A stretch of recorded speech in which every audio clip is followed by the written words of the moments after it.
Hey, Sheriff. How are you? Good. It's Mother's Day on Sunday. I was wondering if you had a message to the Guthrie family. Sorry, sir? You're okay? It's 100 days now almost, sir. Are you guys any closer to solving? I think we are. Sorry, she died. Really? The Nancy Guthrie ransom notes could be the key to snaring the suspects. We have your mother, Nancy. She is safe but scared. Tonight, a Nancy Guthrie bombshell. Does new video reveal the Guthrie family knows details about the kidnapper's identity? He's just released 2 ransom notes, the ones that were indicated to us by Savannah as being legitimate.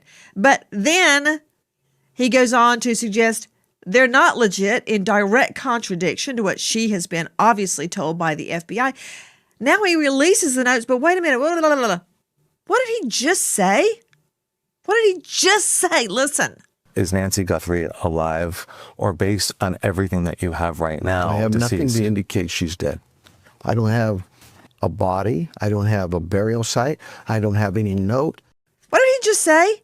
That's from our friends at CBS. Play it one more time, control room. Please, I got to hear this. Is Nancy Guthrie alive, or based on everything that you have right now? I have deceased? nothing to indicate she's dead. I don't have a body. I don't have a burial site. I don't have any note. Okay. Then he releases the ransom notes. Dave Mack joining me, Crime Stories investigative reporter. Is it him or my lying ears? Did I just hear him say about 24 hours before he releases the ransom notes that say, sorry, she's dead? It's an unbelievable Did he just say, thing. I don't have a body, I don't have a burial site, I don't have a note? And then 24 hours, bam. 6 months ago, Nancy Guthrie vanished from her own bedroom in Tucson, Arizona. 84 years old, no shoes, no glasses, no hearing aids, just an empty bed, and a sheriff's department that has been contradicting itself ever since. It started with a question a reporter asked on live television. Is Nancy Guthrie alive? Sheriff Chris Nanos looked into the camera and said it plainly. I have nothing to indicate she's dead. I don't have a body. I don't have a burial site. I don't have a note. Less than 24 hours later, he released a note. Not asking for ransom, saying she was already dead. So which was it? Did the sheriff not have the one piece of evidence that mattered most? Or did he have it and decide not to say so?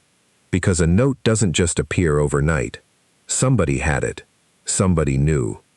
And the timing of when the public was allowed to know it existed is a question that still hasn't been answered. And the contradictions didn't stop there. A delivery driver named Carlos Palazuelos was pulled over, detained at gunpoint, held for 8 hours while a SWAT team tore through his family's home. Released the same day. No charges, no apology. The sheriff's department told the media he was a person of interest and never walked it back. Months later, a reporter asked directly, has Carlos been ruled out? Nobody's completely ruled out. Carlos is now suing. Then there's the blood.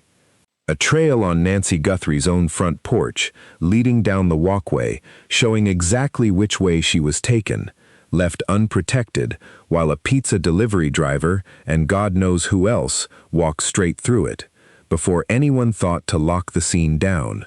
A sheriff, who said he had nothing, then released the one thing he claimed not to have. A man dragged into the spotlight with nothing tying him to the crime. Evidence that pointed investigators in the right direction and was almost lost before anyone looked at it. Somewhere inside all of it is one real mistake, one the kidnapper actually made, and it's still sitting there, waiting for someone to notice it. The world can be a cruel and unforgiving place, and I know that you have tried to do things the right way. So I'm asking you, begging you, to do the right thing now. Before she was a headline, before she was a case number, before her name became something strangers typed into search bars at 2 in the morning, Nancy Guthrie was somebody's mother. Her daughter would later describe her like this: kind, faithful, loyal, fiercely loving, a woman full of goodness and light. Funny, spunky, clever, a woman with grandchildren who crowded around her, covered her in kisses, adored her without condition. A woman who chose joy, not because life handed it to her easily, but because she chose it, day after day, even after passing through her own share of pain and grief. That's who was sleeping in that bed on the night everything changed. Tucson, Arizona. A quiet home. An 84-year-old woman, alone, doing what she'd done 1,000 nights before. Going to sleep in her own bedroom, in her own house, expecting to wake up in the morning the same way she always had. She didn't.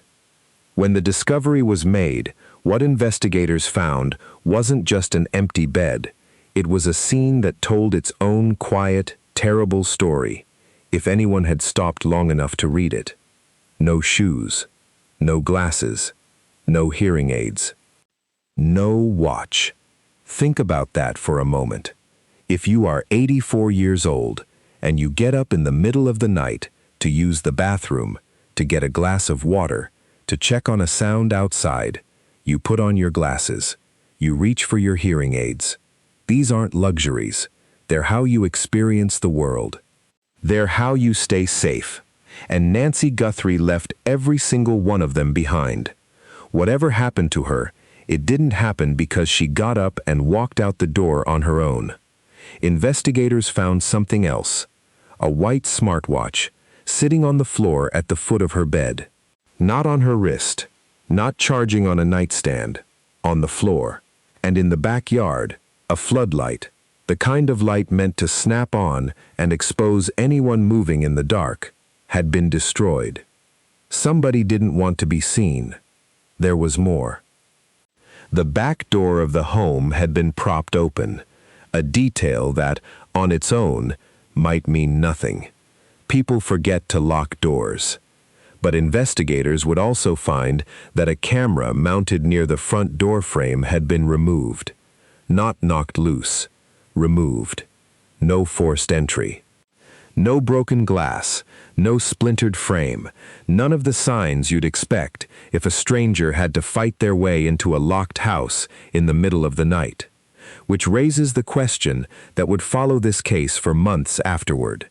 How does someone get inside a house that quietly, unless the house let them in without a struggle? And then there was the porch. A trail of blood, starting near the front entrance, trailing down the walkway, in the direction whoever left that house was moving. It was there from the beginning. It was evidence, sitting in plain sight, telling anyone who looked closely which direction Nancy Guthrie went that night, and under what kind of circumstances.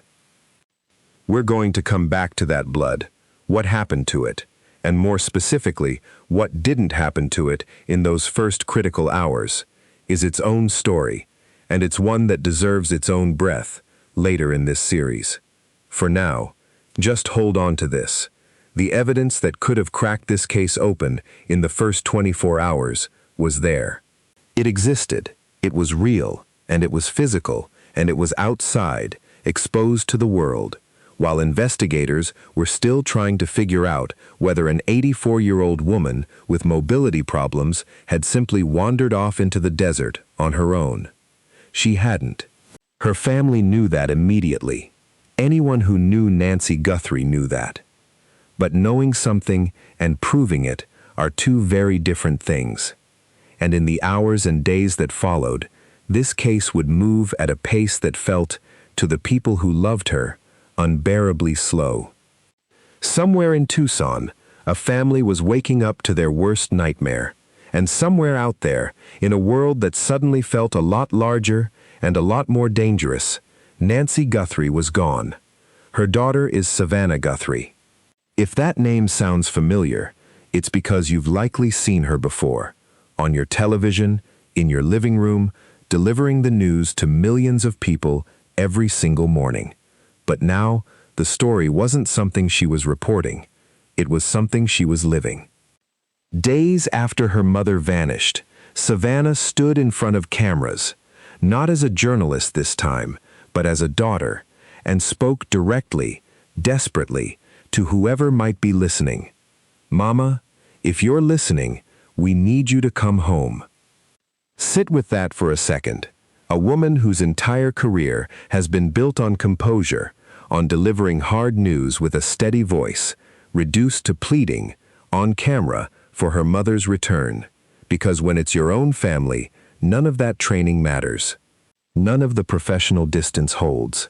There's just a daughter, and an empty house where her mother used to be, and a fear too large to put into words. So she borrowed the only words she had left: come home.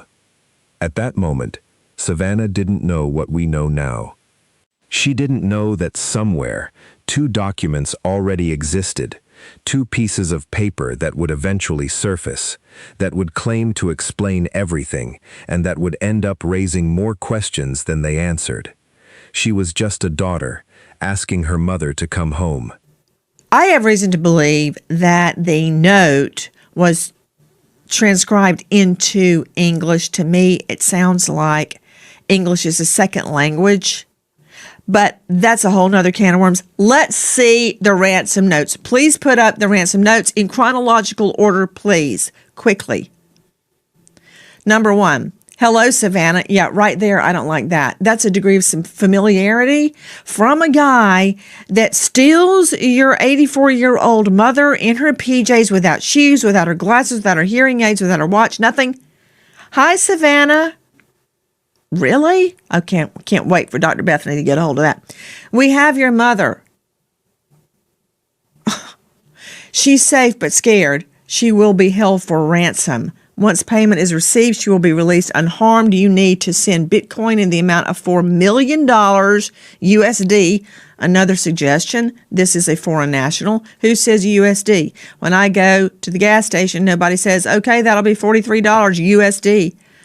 Before 5 p.m. on the 5th, once payment's received to the Bitcoin address, she will be released within 12 hours to a safe drop-off location back in Tucson. Let's see the rest.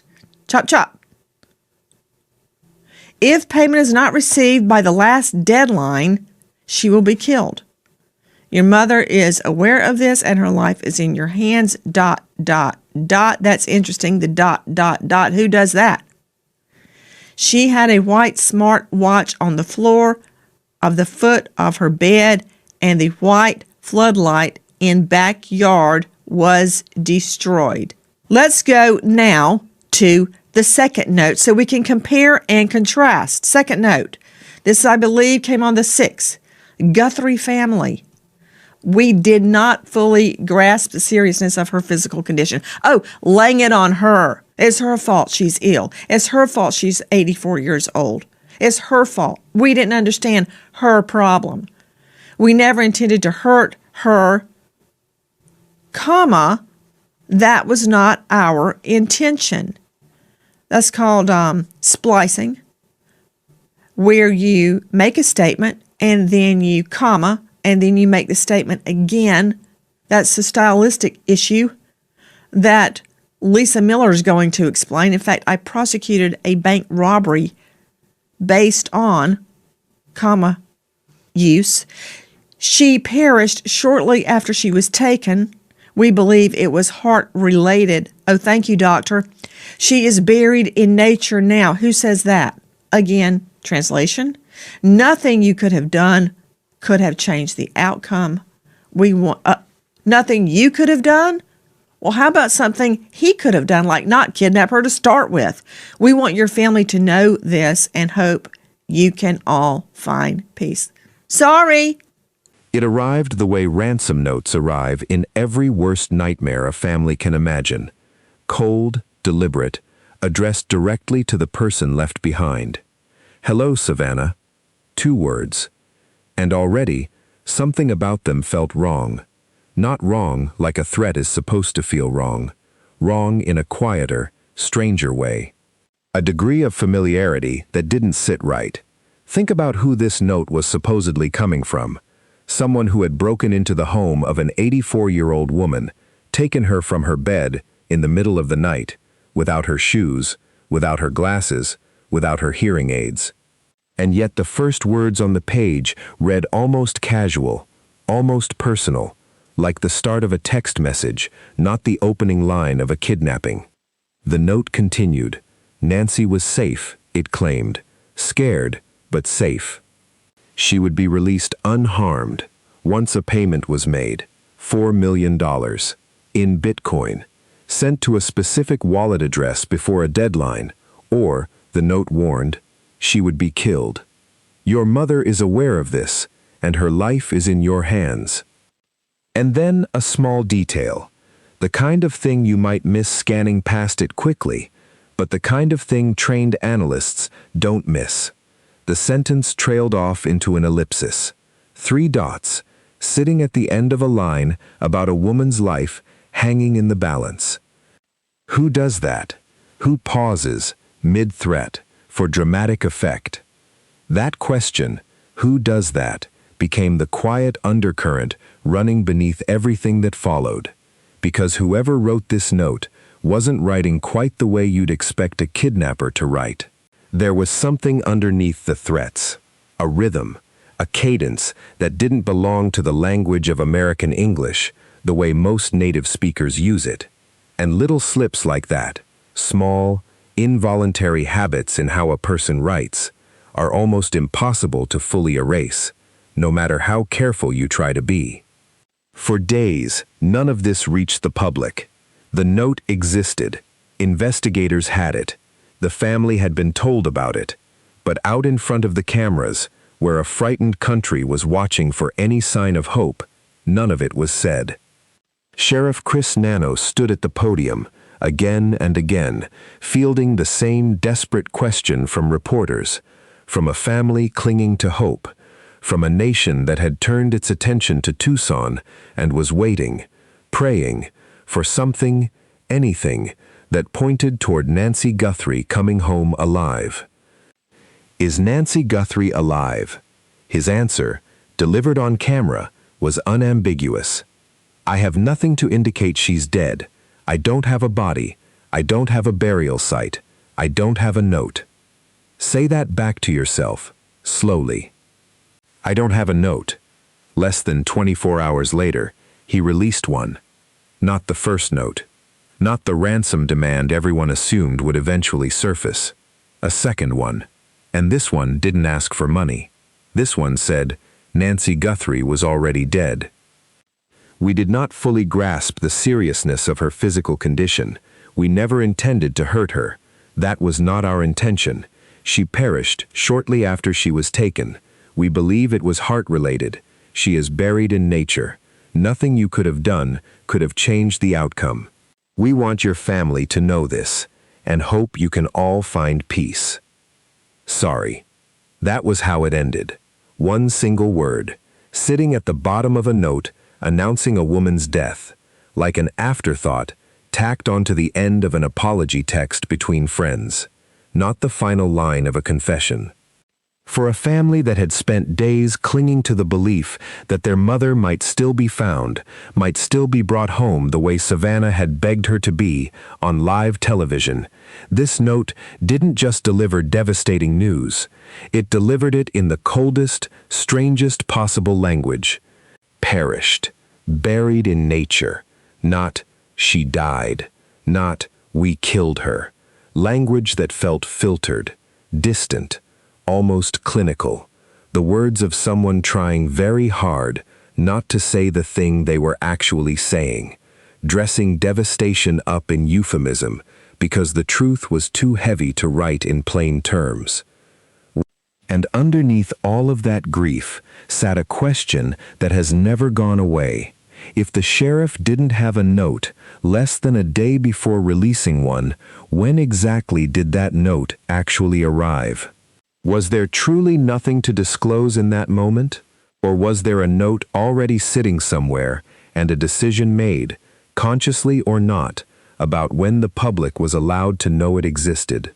That gap, the space between "I don't have a note" and a note appearing in front of cameras less than a day later, has never been fully explained. And for a family already drowning in uncertainty, that gap mattered. Every hour mattered. Every hour they didn't know the truth was another hour they couldn't grieve, couldn't process, couldn't do anything but sit in a terrible in-between space between hope and confirmation. What the language revealed. Once both notes were public, a different kind of investigation began, not with badges and search warrants, but with grammar. Lisa Miller, a former detective and chief investigator who has spent decades studying documents exactly like these, walked through both notes side by side. At first glance, they read like they came from two different people entirely. The first was cold, transactional, businesslike, a demand, a deadline, a threat. The second read almost sympathetic, almost apologetic, reaching for a kind of emotional closeness the first note never attempted. But Miller pointed to something both notes shared, something that doesn't just disappear when someone tries to sound like a different person, comma splices. Two complete sentences, stitched together with a comma instead of separated properly. We never intended to hurt her. That was not our intention. A specific, repeated stylistic habit. Not a typo, not a one-off mistake. A pattern. Then there were the compound words. Most people, writing quickly, naturally write smartwatch as one word. These notes wrote it as two, smartwatch. Most people hyphenate heart-related. These notes didn't. Small things. The kind of small things nobody thinks to fake, because nobody thinks anyone is paying that close attention. And both notes, according to reporting at the time, traced back to the same IP address. Psychoanalyst Dr. Bethany Marshall, reviewing the language from a different angle, described the second note as manipulative in a very specific, almost clinical way. She compared it to something chilling, the way BTK killer Dennis Rader once described comforting one of his victims before he killed her, framing himself, even in confession, as somehow gentle. Marshall suggested the second note was doing something similar, trying to build sympathy, trying to soften the blow, almost as if the author needed the family's forgiveness before the family had even been given the chance to grieve. She also noted the repetition running through both notes, the same ideas, restated again and again, as if one sentence couldn't be trusted to do its job alone. We never intended to hurt her. That was not our intention. Said twice, in two different ways, within the same short paragraph.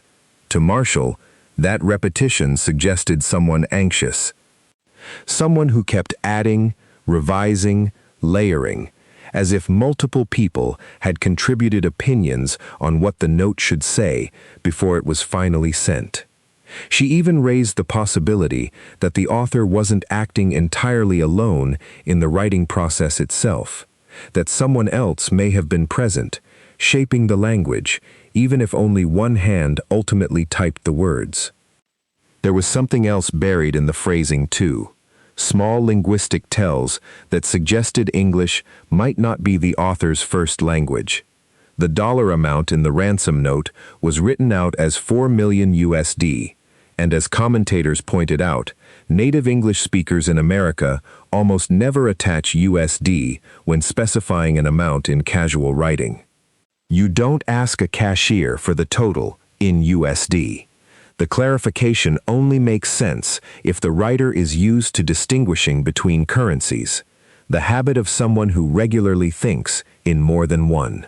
Investigative reporter Morgan Wright noted a similar pattern in the phrase white smartwatch instead of the more specific, brand-recognizable Apple Watch, the choice of a generic, almost translated descriptor over the term most Americans would reach for instinctively. Buried in nature. Of every phrase in either note, one has lingered longer than almost any other. She is buried in nature. It's an unusual thing to write. Most people, even people trying to sound formal or distant, would write something closer to, "We buried her," or "She's buried somewhere outdoors." Buried in nature has a strange, almost poetic quality to it, language that doesn't quite match the brutality of what it's describing. Analysts have raised two possibilities. The first, it's a translation artifact, the kind of phrase that comes out of someone thinking in one language and writing in another, where idioms don't cross over cleanly. The second, offered by investigator Lisa Miller, it might simply be idiolect, the personal, individual way a specific person happens to talk, shaped by where they grew up, who they grew up around, habits so ordinary to them they wouldn't even notice using the phrase. Either way, it's the kind of detail investigators say to watch for, not in the note itself, but afterward. Does anyone in this person's orbit use language like that in everyday conversation? Do they write dates a certain way? Do they reach for the word perished instead of died? These aren't just interesting quirks. They're potential fingerprints, sitting in plain sight, waiting for someone who already knows the person to recognize them. How many people wrote this? Not everyone agreed on how many people were behind these notes. Months later, criminologist Dr. Gary Brucato offered a theory that went further than most. He proposed that at least 3 distinct psychologies were involved. First, the man captured on camera at the scene, someone investigators and analysts alike began referring to as porch guy, who Brucato believed was likely a hired hand, someone with a history of trouble, brought in to do the physical, dangerous part of the job while staying disconnected from whoever was actually orchestrating it. Second, the author of the first note, the one demanding money, who Brucato described as more calculating, more intelligent, someone comfortable making threats and setting deadlines. And third, the author of the second note, the one who wrote about Nancy's heart condition, who apologized, who seemed to be reaching for some kind of emotional distance or even genuine remorse. What fascinated Brucato most wasn't just that the tone shifted between the two notes. It was the risk involved in that shift. The second note actively undercut the first. If the goal had been money, walking back the ransom demand and admitting the victim was dead made no financial sense at all. So why send it?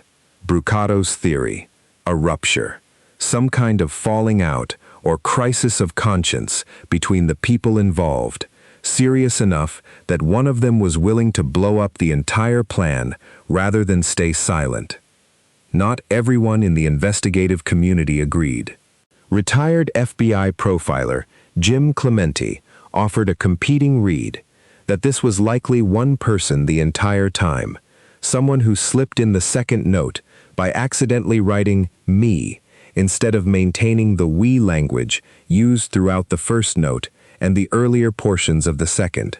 To Clemente, that slip suggested someone trying, and briefly failing, to maintain the illusion of multiple people, rather than genuine evidence of a second author. Two respected experts, two opposite conclusions. Which tells you something important about this case. Even the people whose entire careers are built on reading between the lines of documents like these can't fully agree on how many hands wrote them. That kind of ambiguity isn't a dead end. It's a signal that the answer is still out there, waiting on a piece of information nobody has connected yet. Not everyone believed the notes told the full story. Not every analyst who examined this case was convinced the notes should even be taken entirely at face value. Cybersecurity expert and former detective Morgan Wright, someone who has trained members of the FBI, NSA, and CIA on digital investigations, urged real caution. He pointed out that these documents amounted to only a few hundred words total, a fraction of what investigators typically use to build a confident behavioral profile. He drew a comparison to the Unabomber case, where a 35,000-word manifesto gave analysts enormous amounts of material to work with. Here, there was a fraction of that.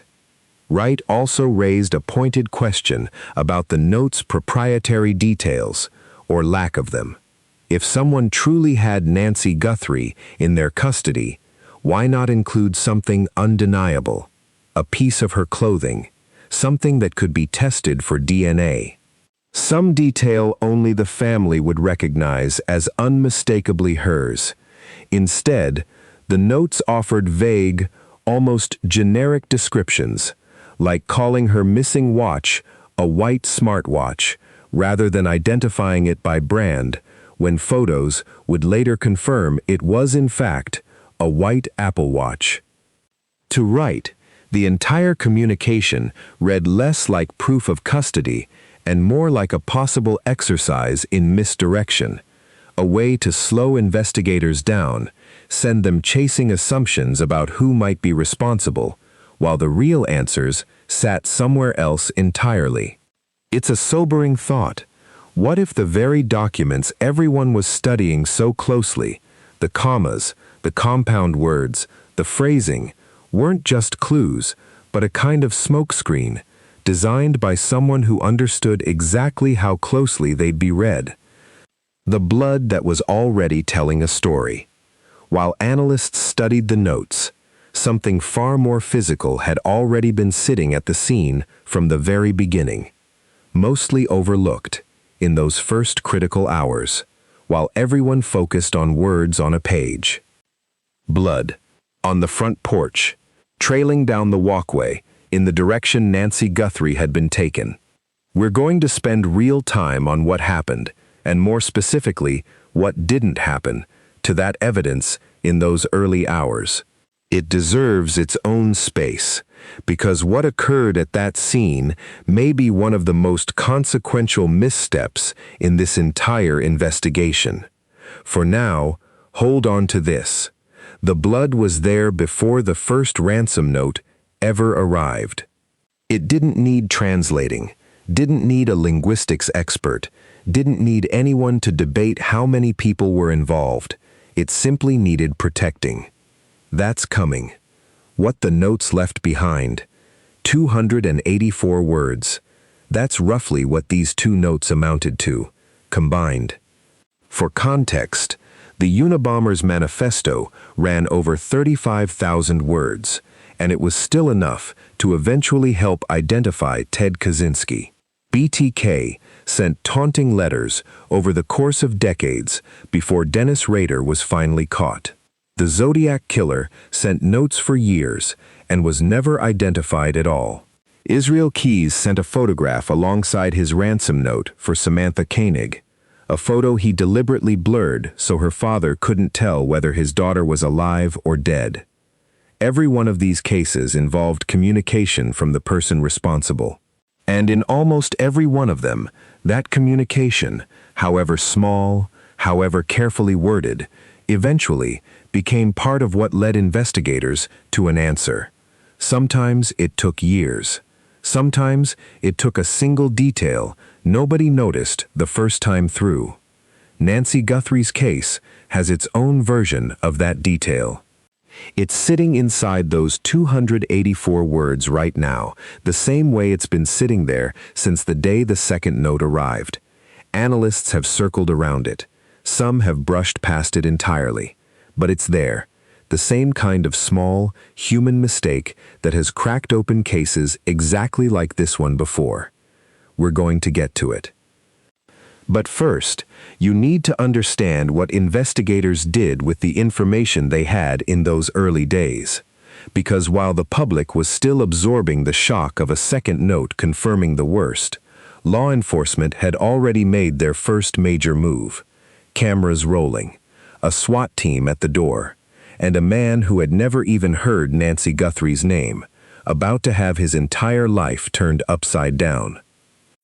I'm coming on today with a very specific message. It has been months since our mom was taken from us. Our family is in agony. We are in a nightmare that will not end. Nothing about our situation has changed. We have done our part, and we will never stop looking for her. We will always ache for her and feel that hole in our hearts. Oh, I mean, okay. Straight out to Lisa Miller joining us, former detective, former chief investigator, senior executive, Colorado, the AG's office at Lisa Miller CO.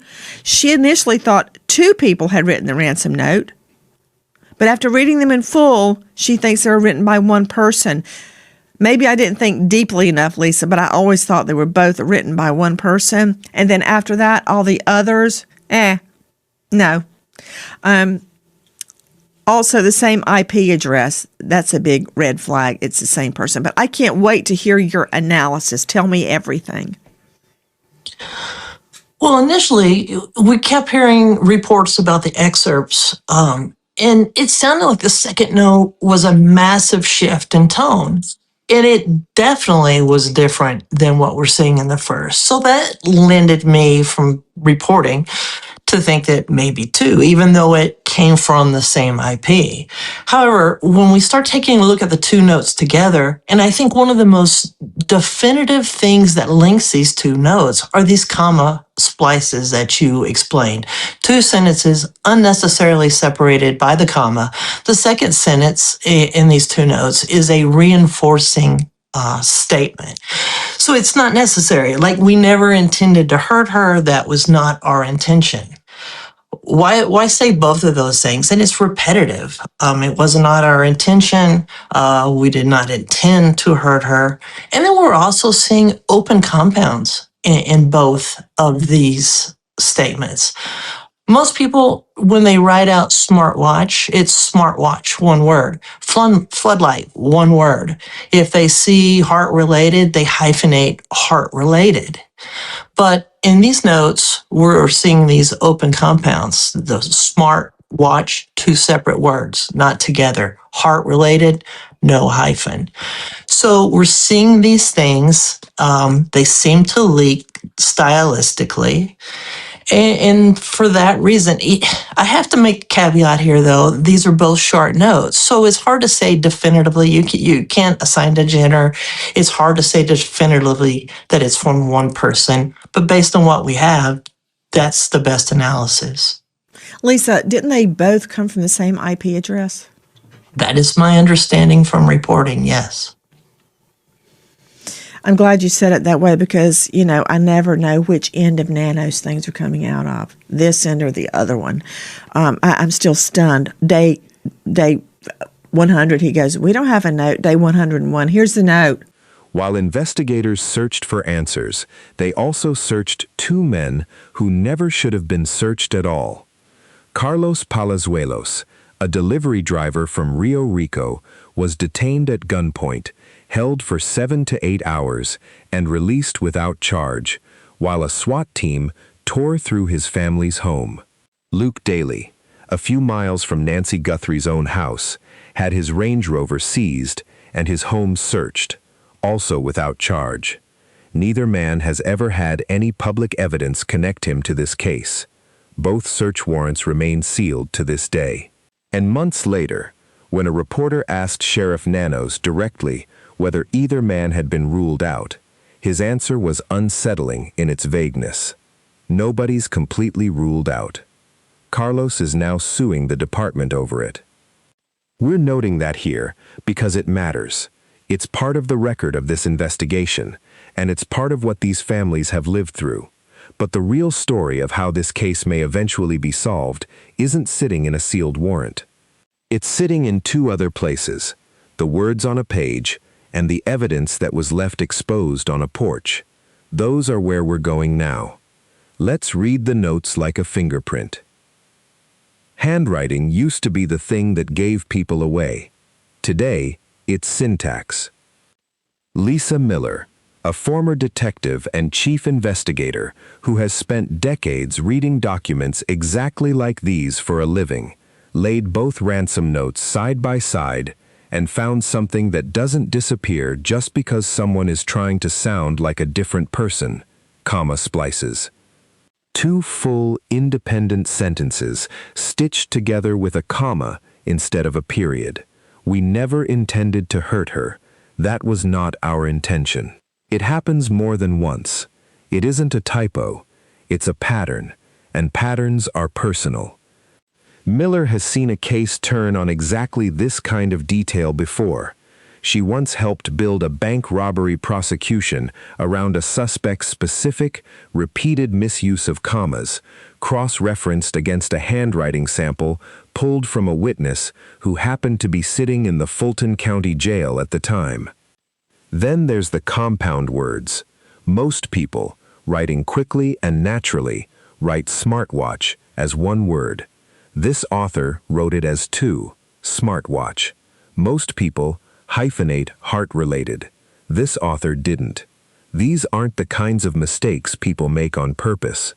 Nobody sits down to fake a ransom note and thinks to themselves, I should split this compound word in an unusual way, just in case someone's analyzing my grammar later.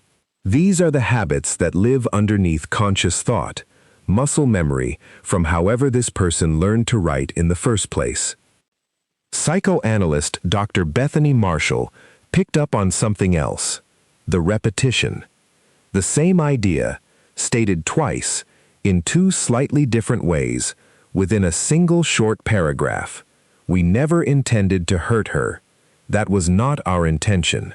Why say the same thing twice unless you're not fully trusting either version to land on its own? Marshall connected it to something she's seen in obsessive, anxious writers. People who don't trust a single sentence to carry the weight of what they're trying to say, so they layer and layer again. She also raised a specific, chilling comparison, the way BTK's Dennis Rader once described comforting a victim before killing her, trying to frame even his worst act as something almost gentle. To Marshall, the second note was doing something similar, reaching for sympathy from Savannah, before Savannah had even been allowed to fully grieve. And then there's the phrase that has lingered longer than almost any other in this case. She is buried in nature. It's an odd way to say it.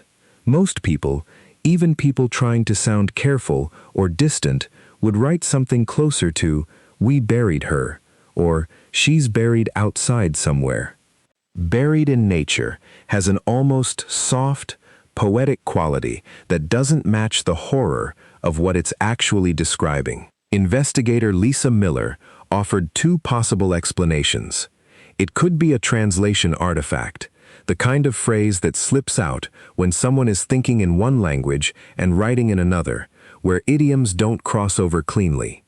Or it could be idiolect, the specific, individual way one particular person happens to talk, shaped by where they grew up and who they grew up around, so ordinary to them that they wouldn't even register it as unusual. There's more supporting the translation theory specifically. The ransom note specified the amount as $4 million USD, and as multiple commentators pointed out, native English speakers in the United States almost never attach a currency abbreviation when they're already writing in dollars. Nobody tells a cashier they owe 43 USD. That habit belongs to someone used to distinguishing between currencies, the kind of instinct that comes from regularly thinking, speaking, or transacting in more than one. Investigative reporter Morgan Wright flagged a similar tell in the phrase, white smartwatch, a generic, almost translated description used instead of the specific brand name most Americans would reach for automatically. Photos later confirmed the watch was, in fact, a white Apple Watch. Small details.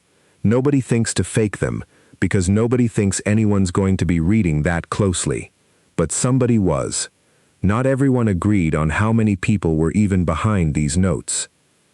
Criminologist Dr. Gary Brucato proposed at least 3 separate psychologies at work.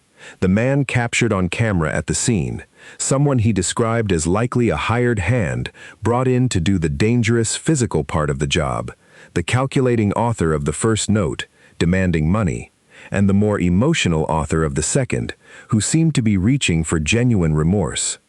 Brucato found it significant that the second note actively undercut the first. There was no financial reason to walk back a ransom demand by admitting the victim was dead, which suggested something had ruptured between whoever was involved, serious enough that one of them was willing to blow up the entire plan rather than stay silent. Retired FBI profiler Jim Clemente offered the opposite read, that this was one person the whole time, someone who briefly slipped and wrote me instead of maintaining the we language used everywhere else, a small crack in an attempt to sound like more than one author. 2 experienced professionals, 2 completely different conclusions.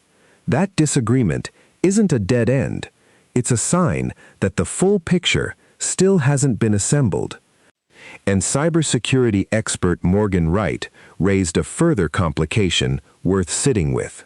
With only 284 words total to work from, compared to the Unabomber's 35,000-word manifesto, which still took years to crack, there may simply not be enough material here to build full confidence in any one theory.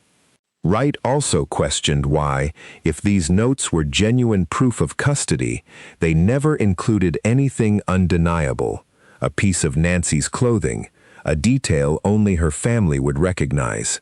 Instead, the notes stayed vague, which raises an uncomfortable possibility that everything analyzed inside these 2 documents, including the very slip-ups being studied so closely, might be exactly what someone wanted investigators to find.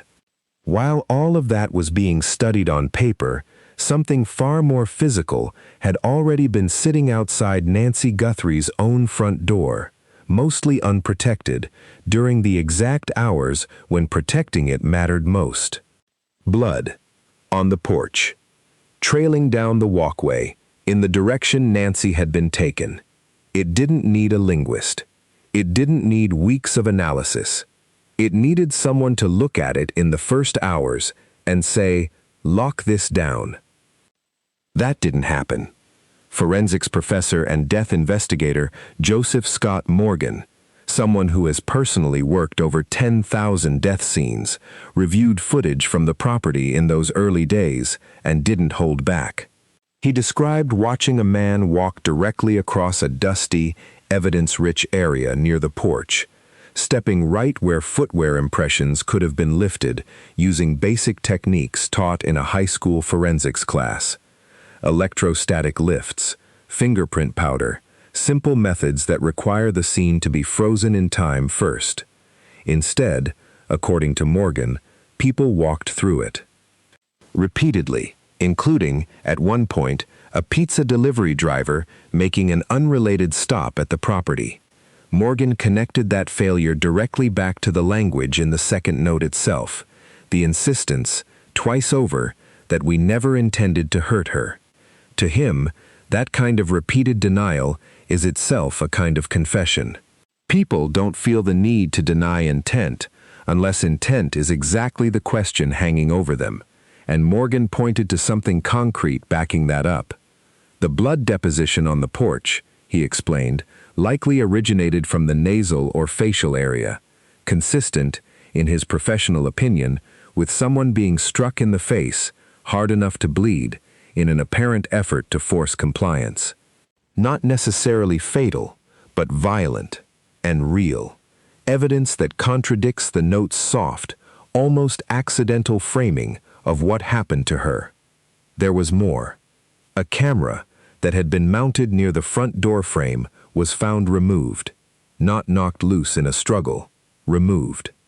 Combined with a back door that had been left propped open and no signs of forced entry anywhere on the property, the physical picture that emerges is of someone who didn't need to break in, someone who came in through the back and calmly opened the front door to let someone else in.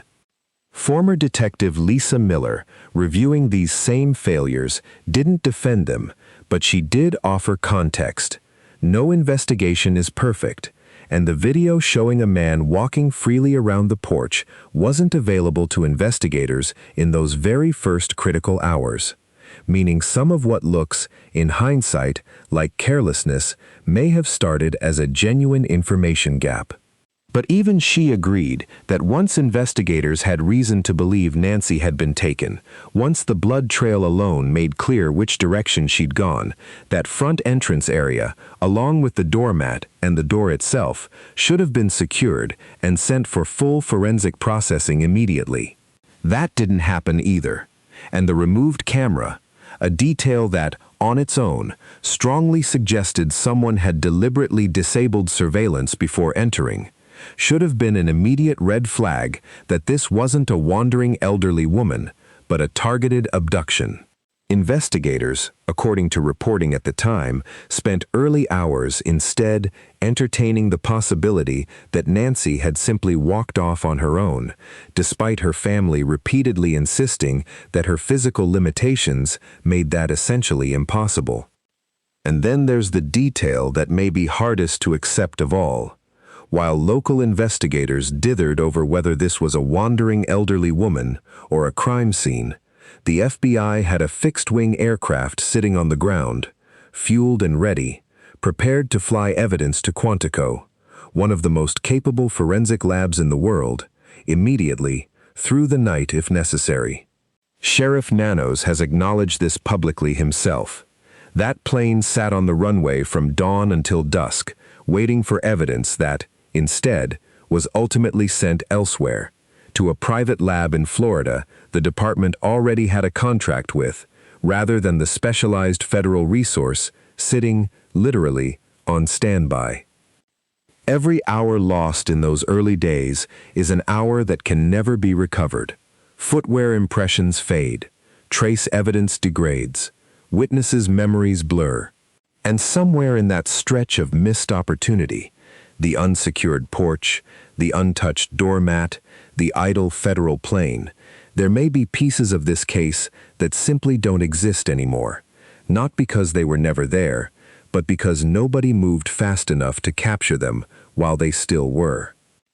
Here's what makes this case different from a simple story about police mistakes.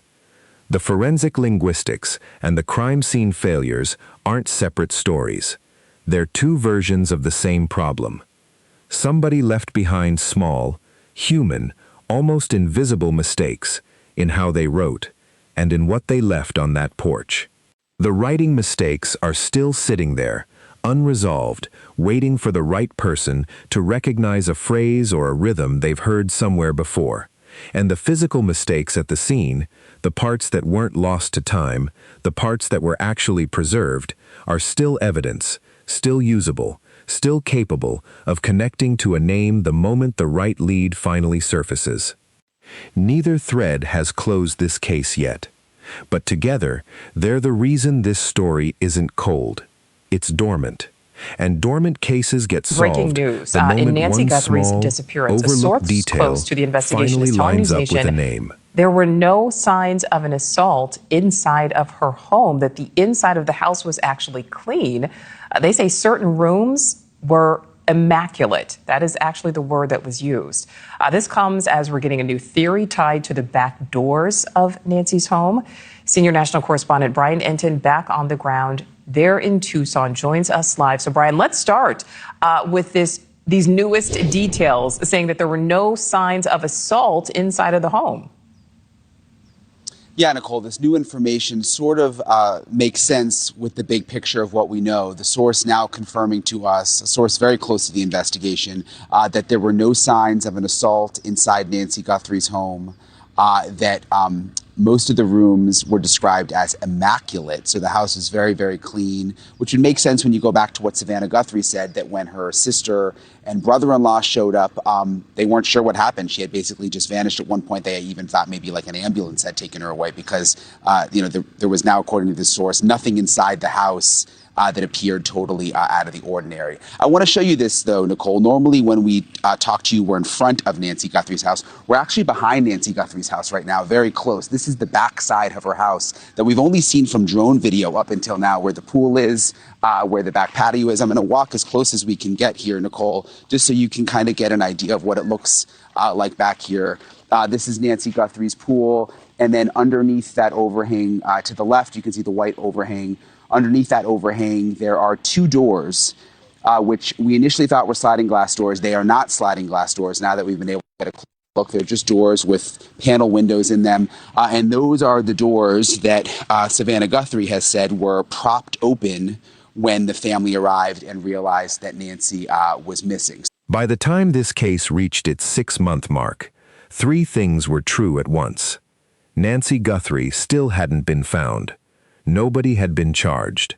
And somewhere, someone who had once been careless enough to write 2 contradictory notes had gone quiet and stayed quiet for months, which is what made what happened next so striking. Savannah Guthrie posted a video. On the surface, it looked like every other message she'd shared since her mother disappeared. A daughter speaking to a camera, hoping to reach whoever might be listening. But this one felt different. Careful, specific, not the raw, unscripted plea from those first desperate days. This was measured, deliberate. Every word sounded chosen. Criminologist Dr. Gary Brucato, reviewing it, said he couldn't have written a better example himself if he'd been advising her directly. What she did, he explained, is a recognized technique. You don't speak to everyone who might be involved. You isolate one person. You speak directly to whoever seems most likely to be carrying guilt, and you give them something to hold on to besides fear. You say, in effect, I don't think you wanted this to go this far. I think you're scared. There's nothing you could have done to change what happened. Come forward. And there's still a version of this where you're not the villain in it. Brucato believed Savannah's message was aimed squarely at whoever wrote that second note, the one that broke away from the ransom demand, the one that apologized, the one that read like it came from someone who wanted, on some level, to be forgiven before anyone had even asked them to be. Here's what makes his theory land harder than it might otherwise. He'd been saying, since the earliest days of this case, that the 2 notes felt like they came from people carrying 2 different emotional loads. One cold and calculating, one overwhelmed, maybe even regretful.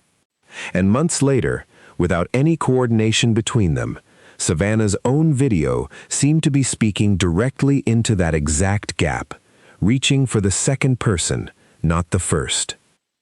Brucato drew a comparison that stayed with a lot of people who followed this case closely.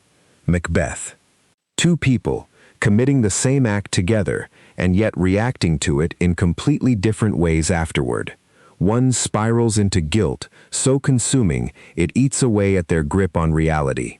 The other hardens, distances, moves forward as though nothing happened at all. Brucato believes that's what's happening here, right now, between whoever was involved in taking Nancy Guthrie.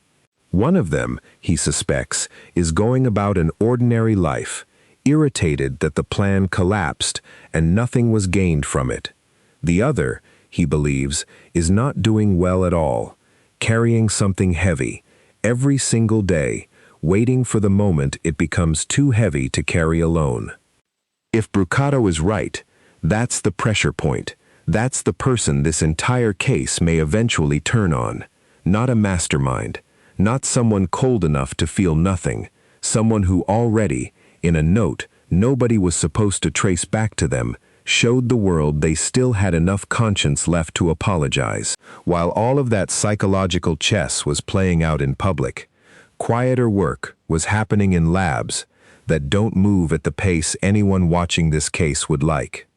A rootless hair, recovered from inside Nancy's home, had finally finished its testing process. Rootless hair is difficult. Without the root, the richest source of usable genetic material simply isn't present, and only a small number of specialists nationwide are equipped to attempt an analysis at all. That difficulty is part of why it took so long. The result, when it finally came back, wasn't the breakthrough anyone had hoped for. It didn't connect to a suspect. It's a disappointing update, but not a closed door. As reporting on the case has noted, that hair can be revisited later. If investigators eventually develop a suspect through some other lead, the sample can be retested against that specific person's profile. The more promising thread is a second piece of DNA, a mixed sample, currently working its way through investigative genetic genealogy, the same category of technology responsible for solving decades-old cold cases in recent years, by tracing partial genetic matches through family trees until a name eventually surfaces. Sources close to the investigation say that process has already produced connections. Every person identified through it so far has been ruled out. But the search is ongoing, and these databases aren't static. New DNA profiles are added constantly, meaning a match that doesn't exist today could exist next month, or next week, or tomorrow. There's something almost fitting about where this case currently sits.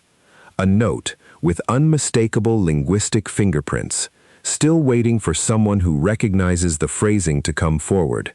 A DNA sample, still waiting for the right profile to appear in a database that grows every single day. A person, according to at least one expert who has studied this case closely, quietly carrying guilt that hasn't yet become unbearable enough to break their silence. None of these threads have closed the case, but none of them have gone cold either.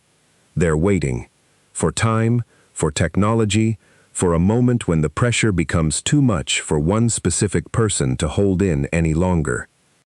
We opened this series with a promise that somewhere in the middle of all these contradictions, there was one real mistake. Not a scandal, not a sealed warrant. A mistake made by whoever actually took Nancy Guthrie. Here it is, laid out plainly. They wrote too much. 2 notes, 284 words combined, and inside those words is a comma habit that doesn't disappear on command. A phrase, buried in nature, unusual enough that Nancy's own family, her friends, anyone who's ever heard someone in their life talk that way, might recognize it the moment they hear it repeated back to them. A currency abbreviation nobody born and raised speaking only English tends to use. A brand name watch, described like someone unfamiliar with American shorthand would describe it. A second message that never should have been sent at all, if the only goal had been money, sent anyway, because whoever wrote it needed, on some level, to say something true. None of that is a smoking gun on its own. But taken together, it's a shape. A shape that fits a specific kind of person, someone who may not be a lifelong local, someone whose writing carries traces of another language or another place, someone close enough to this family or this community to feel real guilt about what happened, someone who is, right now, sitting somewhere, hoping nobody ever puts these pieces together. Somebody already has started. Investigators, analysts, a daughter recording a video aimed at exactly the right person. All of it converging, slowly, on the same conclusion, that the person who wrote that second note is the loose thread this entire case may eventually unravel from. 6 months after Nancy Guthrie vanished from her own bedroom, her case remains open. Not cold, active, according to the department itself, and according to nearly everyone who has studied it closely. 2 men who never should have had their lives disrupted are now suing over what happened to them. A sheriff's department is still working through DNA that hasn't yet produced a name. And somewhere, someone is still living with the words they chose to write in that second note. Words that may end up being the very thing that finally brings this case to a close. Savannah Guthrie is still doing her job every morning, in front of millions of people, carrying a grief most of those viewers will never fully understand. And every video she posts now carries a little more weight than it used to, because somewhere out there, one specific person may be watching, and she knows it. This case isn't over. It's waiting. And if everything investigators and analysts have pieced together is right, it's waiting on exactly one person, the one who couldn't stop themselves from writing sorry. If there's an update, if there's a break, if that name finally surfaces, we'll be here to cover it. Because Nancy Guthrie deserves to be found, and her family deserves to finally stop waiting.